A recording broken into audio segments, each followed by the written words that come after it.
লাভটা কি? কিছু তো বলো। আমি তোমার সাথে কোনো কথা বলতে চাচ্ছি না। আচ্ছা ঠিক আছে, আমার সাথে কথা বলতে হবে না নেহা। তুমি শুধু দেখো আমাকে, অ্যাটলিস্ট তুমি আসার পর থেকে আমার দিকে একবার তাকাও নয় পর্যন্ত। নেহা তুমি দেখো আমি কি পরে আসছি। হ্যাঁ তুমি দেখো না একবার।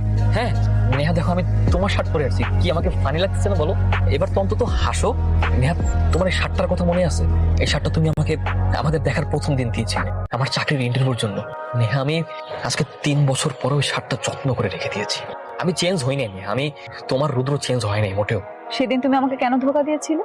নেহা আমি তোমাকে ধোকা দেই নেই, আমার হাতে কোনো অপশন ছিল না। কি বলতাম আমি? আমি যদি সেদিন তোমার বাবাকে বলতাম যে আমি নেহাকে বিয়ে করতে চাই, আপনি প্লিজ দয়া করুন আমার নেহার সাথে বিয়ে দেন, তোমার বাবা আমাকে তোমার সাথে বিয়ে দিত?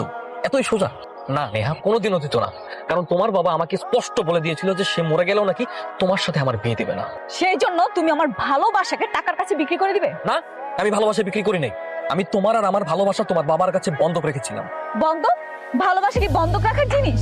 নেহা আমি নিরুপায় ছিলাম, আমার হাতে কোনো অপশন ছিল না। তাই আমি বুদ্ধি করে তোমার বাবার কাছ থেকে টাকাগুলো লোন হিসেবে নিই, যা সেদিন সুদে আসলে তোমার বাবাকে ফেরত দিয়ে আসি। এই কথাটা তুমি একবার অন্তত আমাকে জানাতে পারতে। আমি জানতাম একদিন সত্য আর পরিশ্রমের জয় হবে, আমার নেহা আমার হবে। দেখছো নেহা, অবশেষে সত্যের জয় হয়েছে। এখন দেখো আমার কাছে সবকিছু আছে। শুধু আমি নেই, কারণ তোমার কাছে আমার থেকে টাকাটাই বড়।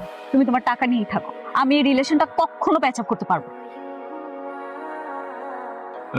নেহা, মামুনি মামুনি তুই এমন করিস না মা। দেখ, দেয়ালে আমাদের পিঠ ঠেকে গেছে। মিস্টার জামান চৌধুরী, আপনার নামে ওয়ারেন্ট আছে। আপনি ব্যাংক থেকে বড় অ্যামাউন্টের একটা লোন নিয়েছিলেন, যা বিগত 6 মাস সময় নিয়েও আপনি পরিশোধ করতে পারেননি। এজন্য ব্যাংক কর্তৃপক্ষ আপনার বিরুদ্ধে অভিযোগ করবে। আপনাকে এখন আমাদের সাথে যেতে হবে।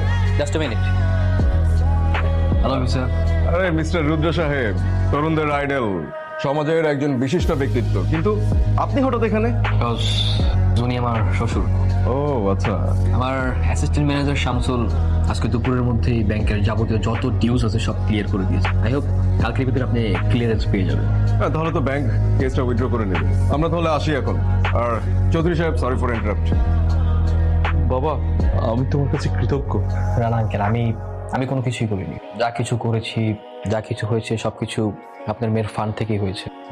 মানে আমার কোম্পানির যা কিছু আছে সবকিছু নেহার না। আর এই কথাটা বলার জন্য গতকালকে আমি তোমাকে ডেকেছিলাম যে আমার স্থাবর অস্থাবর যত সম্পত্তি আছে, যা কিছু আছে, আমার যত বিজনেস আছে সবকিছু তোমার নামে। নেহা, নেহা আমি একটি সুযোগ চাচ্ছি, প্লিজ এবার তোমাকে ক্ষমা করো। মামুনি, মামুনি